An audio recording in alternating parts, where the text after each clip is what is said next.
Picture this: the global south, rocking solar panel capes and wind turbine boots, struts onto the world stage like a renewable energy superhero. But just as it's about to take flight, bomb. Tripped by a tangle of colonial-era power cords. While $3.3 trillion is being poured into global energy this year, only a measly 15% makes it past the velvet ropes to developing nations. It's like showing up to the Green Gala in full costume, only to find out your invite was lost in the mail. So, who's the hero here, and who's just doing cosplay? Let's find out, with jokes in one hand and justice in the other. Why the Global South is the real MVP of renewables.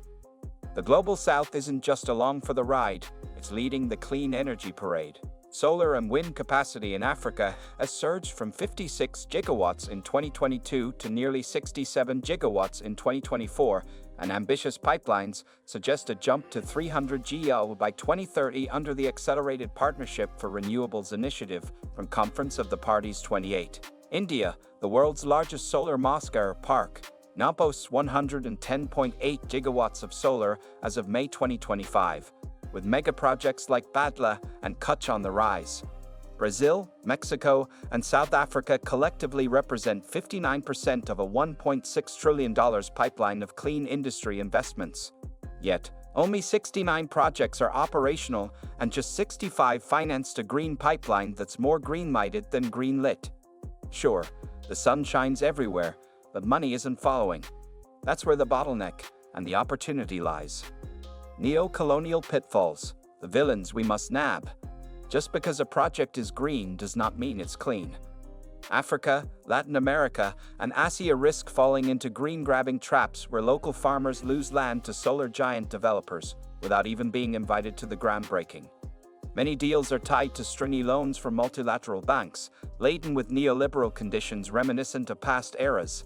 And let's not forget foreign powers sidelining domestic agencies. China alone pumped nearly $40 billion into overseas clean energy projects in 2024, $11.8 billion just last year, but much of that cash comes with Chinese tech and policy prescriptions in tow. Meanwhile, the danger of green imperialism looms large because the eco-capitalism of choice looks suspiciously like old-school empire chasing wrapped in solar beams. Without vigilance, the Global South might just trade one colonizer for another, only this one offers wind turbines instead of whips. Rapscallion finance, where the gold actually is, or is not. Raise your hand if you thought $1.8 trillion in clean energy would save the world. Cute. Now lower it and check your bank balance because less than 15% of that green gold touches the Global South. Africa, a tragic 2%, despite enough sun to fry eggs on pavement year-round. The IEA keeps yelling clean tech boom, but risk premiums in developing countries shout back, access denied. It's like building a Lego castle with half the pieces missing and surprise, the instruction manual's in Dutch. The $2.4 trillion yearly gap for emerging nations isn't a funding pothole, it's a fiscal Grand Canyon. But here comes hope on a budget. Argentina, Brazil, and South Africa scored a $1 billion CIF deal, while the Inter-American Development Bank wants to magic money into green loans. And Altera's $5 billion fund? It's basically clean energy's sugar daddy. The treasure exists. Now all we need is a climate-friendly Ocean's 11. Empowering over exploiting, a three-pronged power-up. To dodge a rerun of colonial history dressed in biodegradable packaging, the Global South is flipping the green script with some serious swagger. First up, forget the Western cookie-cutter climate playbooks. Nations like Nigeria, India, and Chile are sketching their own energy blueprints with the confidence of chefs throwing out the recipe and seasoning to taste. Then comes the financial remix, justice-focused and equity-rich. Nigerian energy boss Damilola Ogunbiyi is spearheading Mission 300, aiming to electrify 300 million Africans by 2030, not with techno-colonial fanfare, but with grids that uplift women, torch kerosene lamps, and send incomes soaring like solar balloons. And third, it's all about harmony. Baby, no more bulldozers flattening sacred lands. With the UN's free, prior, and informed consent policy acting like a legal permission slip, and companies like Husk Power hiring local legends instead of importing engineers in SUVs, clean energy is becoming a neighborhood affair, not a foreign invasion with wind turbines. Triumphs and good news that make you cheesy. Good news alert. Not all climate stories come with doom, gloom, and glacier countdowns. Some come with dancing lights and powered-up pastry shops.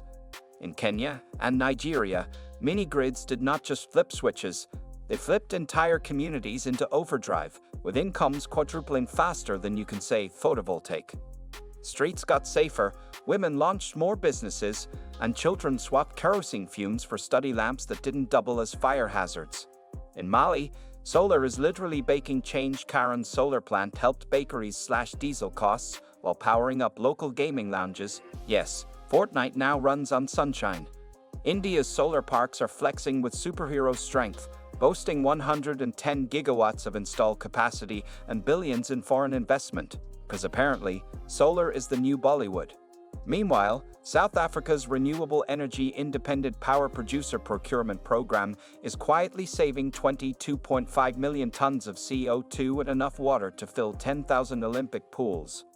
Throw Jamaica into the mix, and suddenly the clean energy league looks like the Avengers if Thor's hammer ran on lithium. Watch outs, because villains come in many forms. Just when the Global South starts penning its green energy success story, a plot twist sneaks in, often wearing a suit and carrying a loan agreement. Foreign financiers from China, the US, and Europe love to play hero, but too often they bring their own tech baggage, making countries dependent on imported systems. And if those loans are not concessional or cleverly swapped, they become shackles, driving nations into a slow-motion eco-catastrophe. Take Mali. 25% grid access isn't just a stat, it's a warning flare that mini-grids built without local input can leave people in the dark, or worse, displaced. Then there's the tech trouble, like Namibia's mini-grids frying their own batteries because the systems were not designed for local conditions.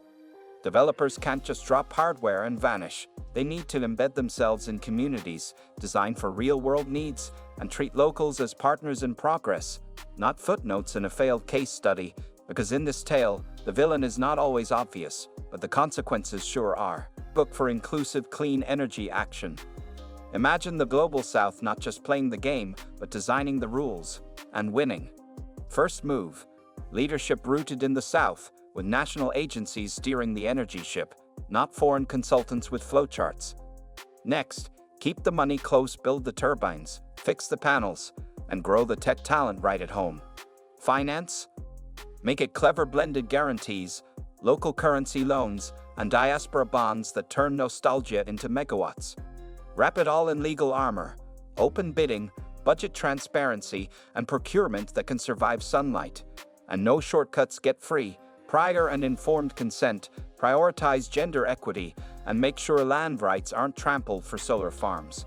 Local labs and universities become knowledge fortresses, churning out data and innovation that stays where it's needed most. With peer review across regions, Africa, Latin America, South Asia checking each other's plays, this is not charity or chance, it's strategy.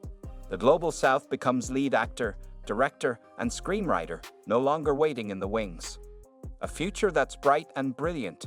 Who says the clean energy transition has to come with strings attached or old colonial shadows? Let's flip the script. Picture communities owning their mini-grids like neighborhood co-ops, governments rolling out solar highways that double as job highways, and investors backing justice instead of geopolitical chess games. This is not just a power shift, it's a plot twist. The real revolution is not in the tech, it's in the empowerment, in people taking charge of their own energy destinies. Imagine lights that do more than flicker on. They illuminate opportunity, ignite innovation, and warm hearts with pride. It's not just watts, it's laughter in village streets. It's late-night study sessions. It's businesses blooming where diesel fumes used to choke dreams. This future isn't just bright.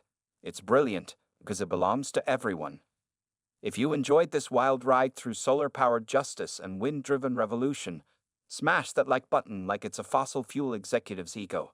Subscribe for more truth bombs, climate comebacks, and stories that light up minds. No kerosene required. And hey, hit that bell so you don't miss the next green plot twist.